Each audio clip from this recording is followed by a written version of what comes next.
नमस्कार, lead India news में आपका बहुत बहुत स्वागत है। मैं हूं डॉक्टर तरुणा एस गौड़। कहते हैं फिल्में समाज का आईना होती हैं। जो समाज में हो रहा होता है फिल्मों में वही दिखाया जाता है, या फिर आजकल इसका उल्टा होने लगा है।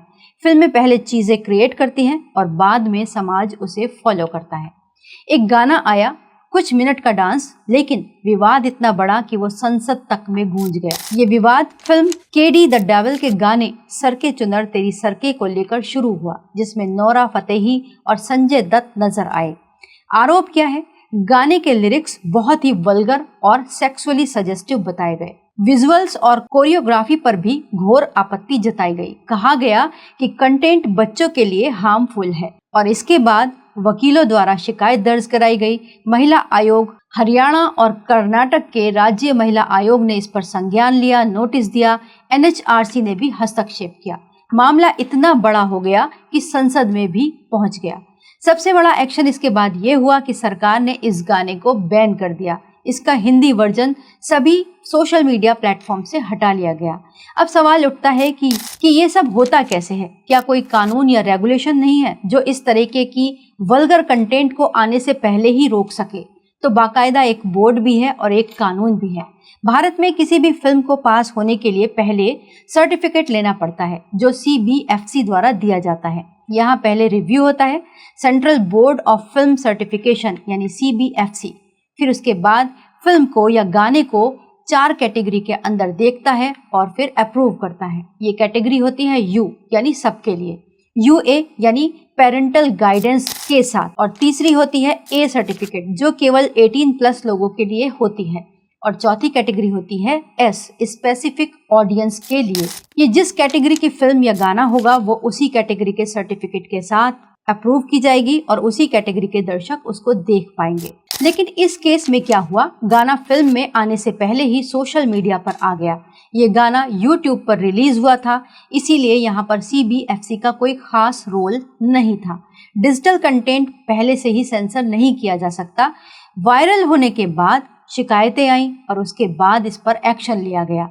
लेकिन तो क्या सोशल मीडिया पूरी तरीके से आज़ाद है? क्या इसके ऊपर कोई कानून भी है? आइए समझते हैं।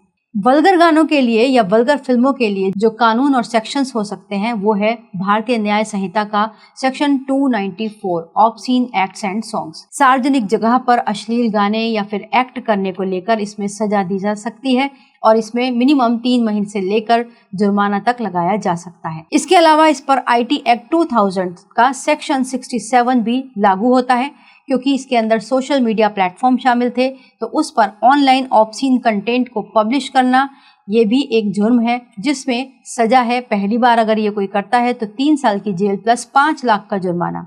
अगर यही हरकत दोबारा कोई करता है, साल प्लस 10 लाख का जुर्माना। इसके अलावा पॉक्सो एक्ट भी इसके अंदर शामिल होता है, अगर इससे माइनर प्रभावित होते हैं। अगर कंटेंट बच्चों को सेक्सुअल तरीके से प्रभावित कर रहा है तो पॉक्सो की धाराएं लग जाती हैं। इसके अलावा indecent representation of women act 1986 भी इसके अंदर लागू होता है।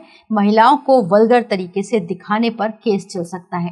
कंटेंट बनाने वालों पर भी लीगल एक्शन होते हैं और FIR दर्ज होती है। इसमें निर्माता, निर्देशक, लिरिसिस्ट सबके ऊपर ये एक्ट लग सकते हैं। लेकिन इंटरेस्टिंग फैक्ट एक और है, वो ये कि इसकी जो गाना है इसकी जड़ इस नोरा फतेही वाले या संजय दत्त वाले सॉन्ग के अंदर नहीं, बल्कि एक कन्नड़ वर्जन के अंदर है। ये गाना ओरिजिनली कन्नड़ में लिखा गया, हिंदी वर्जन सिर्फ ट्रांसलेटेड था, लेकिन मीनिंग लगभग सभी भाषाओं में वही थे। सिर्फ हिंदी वर्जन हटाया गया। सरकार ने इंटरवेंशन करके गाने को हटाने और बैन करने का निर्देश दिया। बाकी जो कन्नड़, तमिल और तेलुगु में है वो अभी भी गाने ऑनलाइन पड़े हुए हैं और ये पूरी तरीके से वल्गर हैं। हालांकि हिंदी गाने के जो सिंगर हैं उन्होंने इस पर माफ़ी मांगी है और नोरा ने भी अपना पक्ष रखते हुए कहा है कि गाना कन्नड़ में शूट हुआ था तो उसका मतलब वो समझ नहीं सकी, जो कि एक नामुमकिन सी बात मुझे लगती है, क्योंकि एक्शन कैसे किए होंगे गाने पर उन्होंने? अगर ऐसा होता तो वो उनकी समझ से और एक्शन में डिफरेंस दिखना चाहिए था। हाँ, जो सिंगर हैं उन्होंने सीधे सीधे माफ़ी मांगी है। इसके अलावा लिरिसिस्ट ने कहा है कि उन्होंने केवल इस गाने को ट्रांसलेट किया है, लेकिन निर्माता निर्देशक अभी इस पर कुछ भी नहीं बोले हैं। इसके पहले भी हिंदी सिनेमा में कई द्विअर्थी सॉन्ग आते रहे हैं, जैसे एक सॉन्ग था बीप सॉन्ग तमिल का, जो महिलाओं के खिलाफ ऑफेंसिव लिरिक्स लिरिक्स वाला था, इसीलिए इसके ऊपर एफआईआर हुई। एक और सॉन्ग था वाई दिस कोलावेरी डी, इसको भी लैंग्वेज के डिग्रेडेशन के हिसाब से आरोपित किया गया और इसे कोर्ट में बैन करने की भी मांग उठी थी। इसके अलावा हनी सिंह का भी एक गाना था मैं हूँ बलात्कारी, इस पर भी एफआईआर हुई और इसको बैन कर दिया गया। इसके अलावा एक बहुत पुराना 90s के दशक का गाना था जिसमें संजय दत्त पहले भी शामिल थे, चोली के पीछे क्या है, और राजा बाबू का सरकाए लो खटिया भी एक विवादित गाना रहा था। उस समय भी ऑब्ससीनिटी पर डिबेट्स हुए थे, द्व्यर्थी गानों के ऊपर डिबेट्स हुए थे कि ऐसा नहीं होना चाहिए। लेकिन सवाल ये है कि गाना द्व्यर्थी है या फिर सवाल ये है कि किस हद तक दिमाग में आज गंदगी है। कला के नाम पर इस तरह के वल्गैरिटी परोसने वालों पर जब तक सीरियस एक्शन नहीं होंगे तब तक इस तरीके के गाने आते रहेंगे। और सोशल मीडिया अब तो बहुत ही तेजी से वायरल होने वाली चीज़ है, यहाँ पर एक बार चीज़ फ्लोट हो जाती है तो दर्शकों के बीच पहुँच ही जाती है। वीडियो को लाइक करें, हमारे चैनल को सब्सक्राइब करें। हमारे वीडियो सबसे पहले देखने के लिए बेल आइकन प्रेस करना ना भूलें।